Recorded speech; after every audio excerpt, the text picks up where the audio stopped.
বিশ্ববাজারে বিভিন্ন পণ্যের দাম কমলেও তার প্রভাব পড়েনি দেশের বাজারে। চাল, ভোজ্য তেল সহ বিভিন্ন পণ্যের দাম কমেনি, বরং পার্শ্ববর্তী দেশগুলোর তুলনায় বেশি দামে কিনতে হচ্ছে ভোক্তাদের। ট্যারিফ কমিশনের প্রতিবেদনে এমন তথ্য উঠে এসেছে। ভোক্তা অধিকার সংগঠন ক্যাবের দাবি, সুষ্ঠু বাজার ব্যবস্থাপনা সংক্রান্ত নীতিমালা থাকলেও সমন্বয়ের অভাবে তা বাস্তবায়ন হচ্ছে না। নিত্যপণ্যের বাজার স্বাভাবিক রাখতে দরকার কার্যকর নজরদারি। বাজারে এখন বেশিরভাগ নিত্যপণ্যের দাম চড়া, এতে প্রতিদিনের কেনাকাটায় হিমশিম খাচ্ছে নিম্ন আয়ের মানুষ। অথচ পার্শ্ববর্তী দেশগুলোর বাজারে একই পণ্যের দাম তুলনামূলক অনেক কম।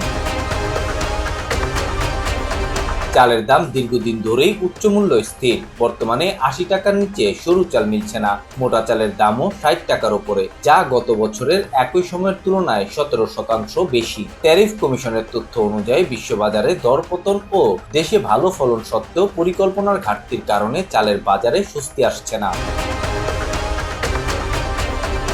একই চিত্র ডিমের বাজারেও। বর্তমানে প্রতি ডজন মুরগির ডিম কিনতে হচ্ছে ১৫০ টাকার বেশি দামে। অথচ পার্শ্ববর্তী দেশ শ্রীলঙ্কায় ডিমের ডজন ১৩৮ টাকা, পাকিস্তানে ১২৮ টাকা আর ভারতে ১১০ টাকার আশপাশে। শ্রীলঙ্কায় ১ কেজি চিনির দাম ৯৭ টাকা, পাকিস্তানে ৭৭ টাকা আর ভারতে ৬৭ টাকা।